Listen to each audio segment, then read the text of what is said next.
This video is how to use your college email. If you do not know how to log into your Lakeland email, please watch the video here. Once you have logged into your email, it should look like this. Here is your inbox, where you can see emails you have not yet read. As you can see, I have a lot of unread emails. I would not recommend this. First, let's open an email. I'd like you to turn your attention to the three arrows on the right here. This first arrow that points left is what you would hit to reply to the sender of the email. This second arrow looks very similar, and it means reply all.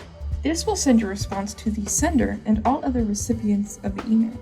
For instance, if you receive an email from your teacher that has been sent to the entire class, reply will respond to your teacher, while reply all will send your response to the teacher and the rest of the class. The reply all function will not be used much by most students. The third, right pointing arrow is to forward the email. Forwarding the email is to send an email to another email address. You can use this to send information to another personal email or to pass on an email to another person. This email is asking for a paper, so let's go ahead and turn in an essay through email. First, we will reply to the email by pressing the first left-facing arrow. This will open a text box where you can type a message to go with your attached document. When you are ready to attach your file, please click on the paperclip symbol above the text box. Then hit Browse this computer. This will open the files on your device. From here, you can find your essay and select it.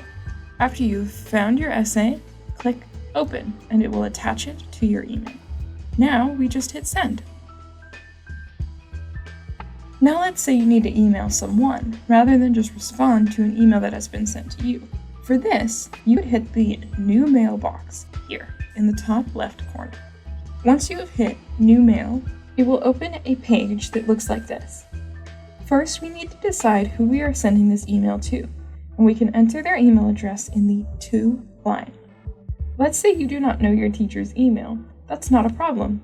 Simply go to the Lakeland website and click Employee Directory on the upper left-hand side. From here, you can find your teacher's phone number, email, and office location. Now that we have an email to send to, let's type up a message and add an attachment, just as we did for the last email. And that's it! If you have any more questions about your email, don't be afraid to ask us at the Tutoring Center, located on the Mattoon campus in Webb Hall 130. Thank you!